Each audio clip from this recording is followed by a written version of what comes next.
कपड़ों की दुकान में मैंने एज ए सेल्समैन काम किया। और कई बार ऐसा होता था कि मेरे क्लास में जो मेरे साथ पढ़ती कोई लड़की है वो वहाँ कपड़े लेने अपनी मम्मी के साथ आई है, तो बड़ा एम्बैरेसिंग मोमेंट हो जाता था। बट दैट वाज एक फेज था और वहाँ से भी मैंने बहुत कुछ सीखा ज़िंदगी के बारे में। मेरे कॉलेज शुरू हुई, मतलब जब मैंने 10th क्लियर करके जब मैं 11th स्टैंडर्ड में आया, घर के मेरे हालात कुछ ऐसे थे कि मैंने डिसाइड किया कि मुझे जॉब भी करनी है।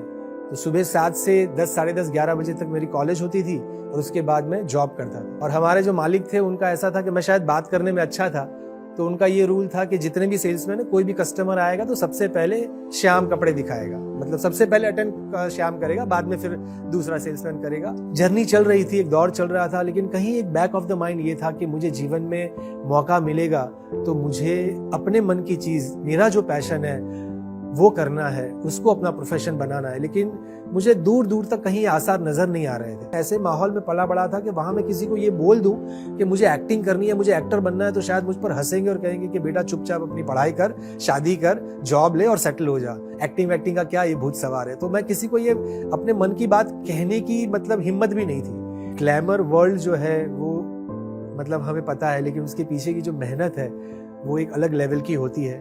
तो मैं बहुत फॉर्चुनेट हूँ कि मैं एक ऐसे ग्रुप के साथ मेरा जुड़ना हुआ जहाँ पे मेरी शुरुआत बहुत ही मतलब बैक स्टेज से होकर के धीरे धीरे मैं एक्टिंग की एक पायदान में ऊपर आता गया। फिर ये था कि अब मुझे नेशनल स्कूल ऑफ ड्रामा के लिए अप्लाई करना था। NSD का जो एडमिशन है, मतलब आप सब शायद जानते होंगे कि बहुत सारे एप्लीकेशंस हर साल आते हैं और उनके अलग अलग राउंड्स होते हैं। प्रिलिमिनरी राउंड, फिर उनका इंटरव्यू का राउंड होता है, फिर फाइनल राउंड ऑफ सिलेक्शन होता है।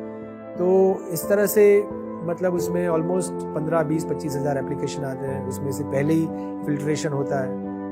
वो हुआ तो जब मुझे कॉल लेटर आया तो मुझे लगा कि मतलब मैं ये फिल्ट्रेशन मेरा समहाउ क्लियर हुआ। फिर वहाँ से cut to I came back to Bombay. फिर मेरे पेरेंट्स रेडी नहीं थे, राजी नहीं थे। मेरी माँ को लग रहा था कि 3 साल के लिए चला जाएगा ये, पर किसी तरह से मैंने उनको कन्विंस किया। मेरे कोई गॉडफादर नहीं थे या मेरा ऐसा कोई भी नहीं था कि किसी ने मेरे सर पे हाथ रख दिया और मुझे मौका मिल गया। मेरे पास सिर्फ मेरी पास जो मूडी थी या मेरे पास जो अपनी पूंजी थी वो यही था, मेरी मेहनत, मेरी सिंसियरिटी और मेरा हार्डवर्क। और आज मैं यहाँ आया हूँ, वो भी उसके पीछे का कारण यही है कि मैं जितने भी आपके दर्शक हैं या जो यंग जनरेशन है जो इस फील्ड में आना चाहते हैं या जो भी अपने जीवन में करना चाहते हैं, उनसे आपके माध्यम से सिर्फ यही कहना चाहता हूँ कि सिंसियरिटी, हार्डवर्क, अपने ऊपर यकीन, ऊपर वाले के ऊपर यकीन, यही चीज़ें हैं जो आपको आपकी मंजिल तक पहुँचाते हैं। If you are really passionate about what you really want to do and if you really work hard with sincerity, then definitely आपका ड्रीम पूरा होगा।